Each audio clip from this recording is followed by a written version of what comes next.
Hello everyone, Tony here. In this video we will be doing an unboxing and first look at the Lenovo Ideapad 3. This is the newer version that came out this year with the 4th gen Ryzen EPUs. So, front of the box is pretty plain, just some Lenovo packaging. On this side we got, let's see if our focus works. We have some information. So this is the version with the Ryzen 5 4500U, 8 gigs of RAM, a 256 gig SSD. GPU is integrated, 15.6 inch Full HD TN panel and a 3-cell battery. Unfortunately, I hate TN panels, but they don't make a version of this with IPS. Here we got a version of that text, which in a much easier to read version. Processor, RAM, storage, GPU, battery, so on and so forth. Notebook computer, made for Lenovo. Alright, can you believe that is all? And we can open it up.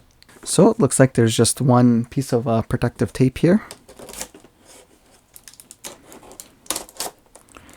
And then this package should come open. And then this comes up perfect, as I expected. So in case there wasn't obvious, this is a 15.6 inch laptop.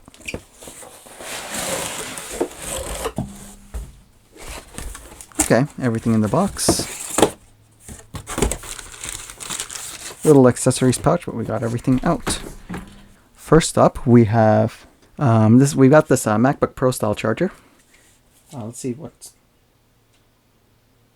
Oh wow, it's 65 watts. I probably would have expected a 45-watt charger on this small laptop. Oh, and it ends in a DC barrel. Almost every single laptop charger. So I have a new Lenovo ThinkPad, and I know they've switched entirely to USB-C on those.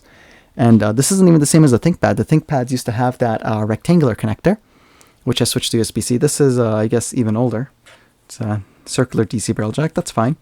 I do like the very big strain relief on the edge of the cable here. I know on my Asus ZenBook, the UX330, there were always lots of issues with the edge of this breaking off because there wasn't enough strain relief. Here we got the setup guide, Ideapad Slim. Oh, lots of information. This is probably useless. We got initial setup, overview, some pictures of the laptop, labeled parts, setup and warranty guide. Probably comes with a 1 or 2 year warranty. And then we got the laptop in this pretty good foam. Maybe I will move locations because I don't like unboxing electronics on carpet. Alright, so we come to the final attraction, the laptop itself.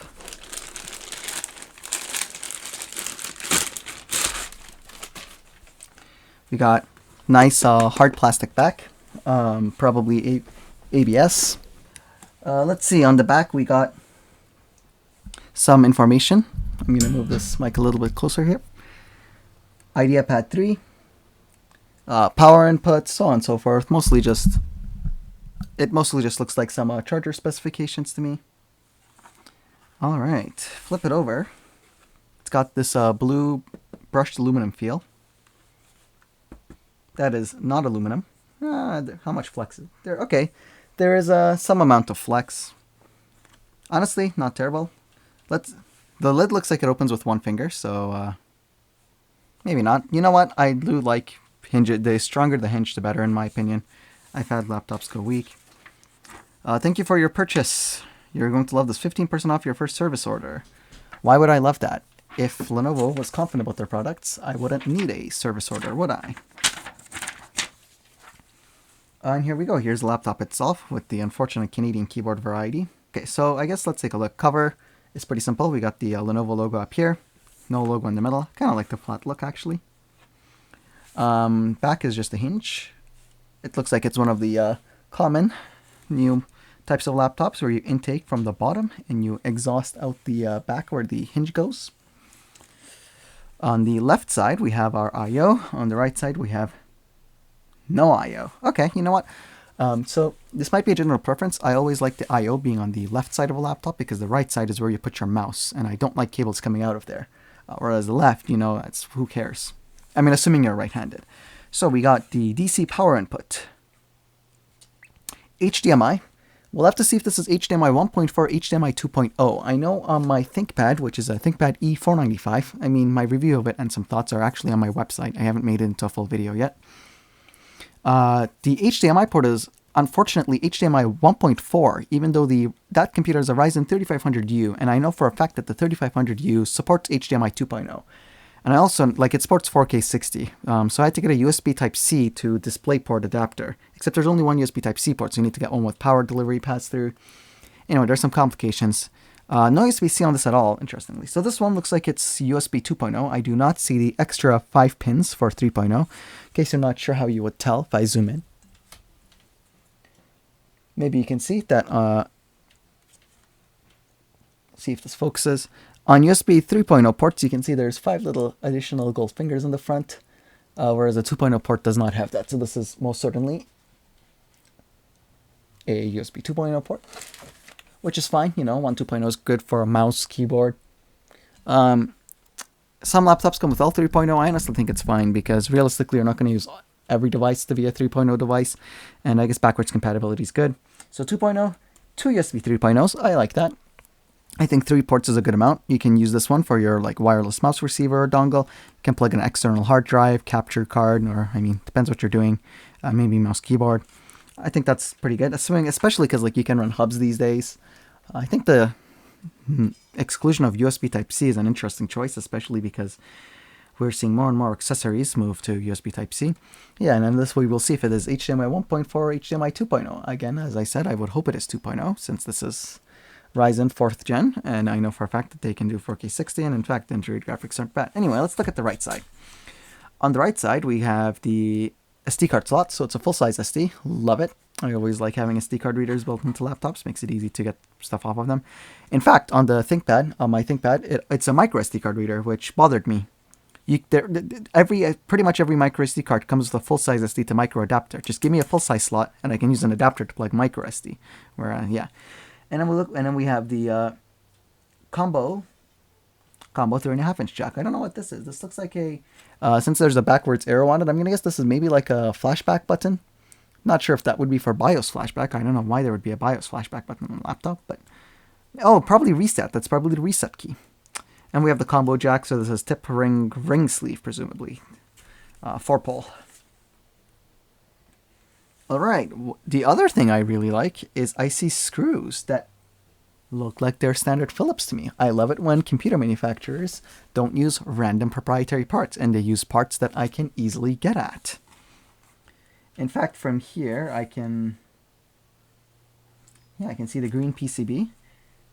There's a pretty massive heat pipe going this way, and there's clearly a fan here.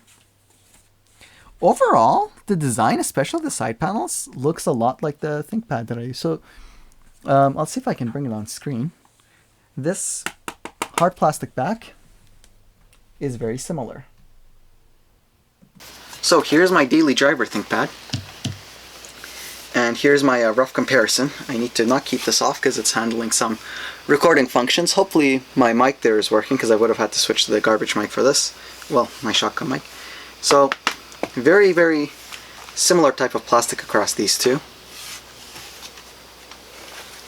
And I guess kind of similar design with just the shape of the laptop as well.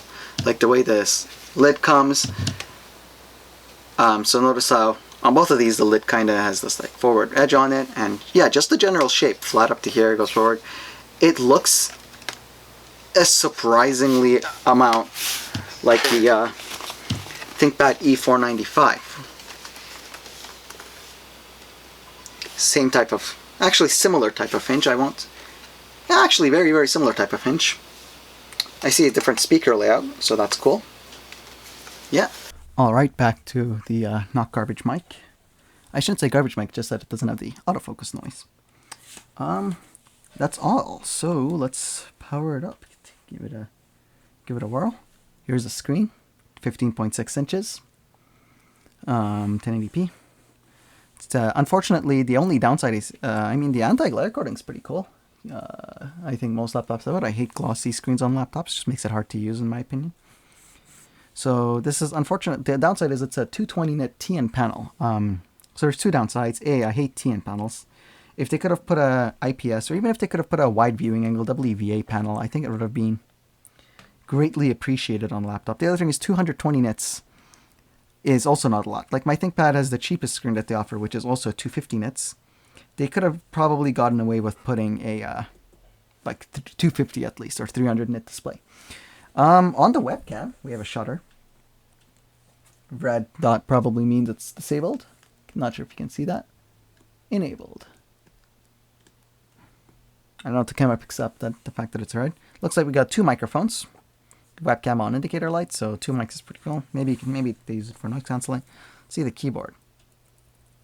This is definitely not a ThinkPad keyboard. And the trackpad, this is they've tried to go for the glass trackpad look, but this is unapologetically not glass, definitely. I can tell you the glass feels much more smooth, and like, just listen to the sound that this makes.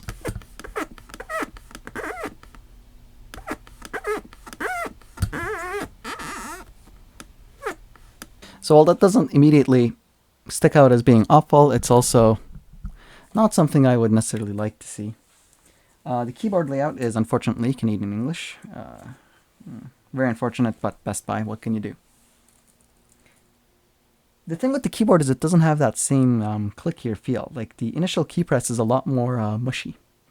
On the ThinkPad, you have a lot more, it takes a lot more force to initially press the key in, but once you press it, it has that crisper, immediate like tactile feel to it, whereas this one, it's like, it's very much a regular rubber dome keyboard. You know, it's like,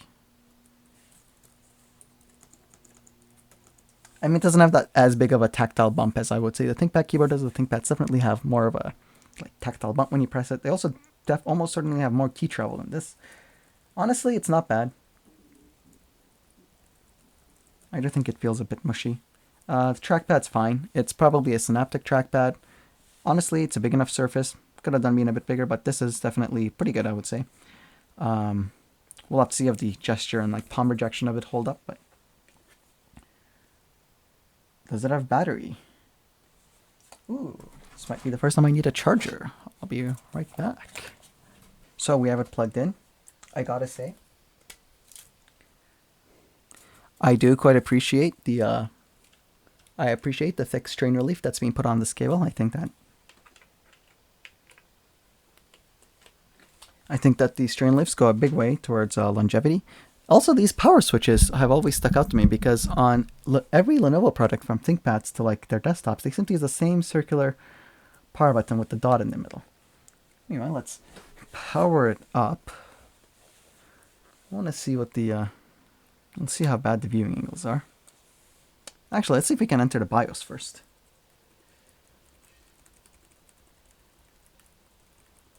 Wow, we did not. We are immediately booting into Windows.